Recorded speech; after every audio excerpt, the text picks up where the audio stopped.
Ito ay rated SPG. Striktong patnubay at gabay ng magulang ang kailangan. Maaaring may masiselang tema, lengguwahe, karahasan, sexual, horror o droga na hindi angkop sa mga bata.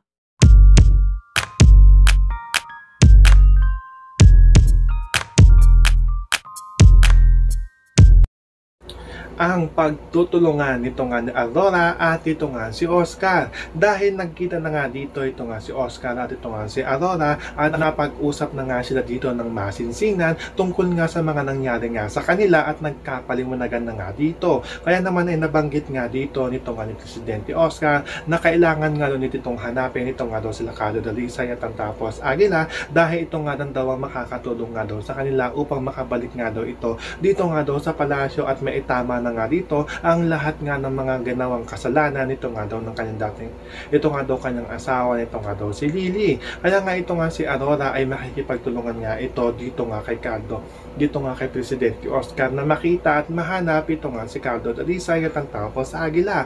Dahil nabanggit na nga rin dito nga ni Presidente Oscar na ito nga daw sila Carlo Dalisay at ang Tapos Aguila ang makakatulong nga rin daw sa kanila upang mahanap nga daw dito ito nga daw kanilang anak. Kaya nga ito nga si Aurora ay tutulong na nga ito sa paghahanap nga nila dito nga kay Carlo Dalisay. So pakakaabangan nga natin dito ang pagtutulungan nito nga ni Aurora at ito nga si Presidente Oscar upang hanapin nga dito ito nga si Carlo Dalisay. Iyan ang ating mga pakakatutukan at pakakaabangan dito nga lang sa FPJ Sam Provinciano.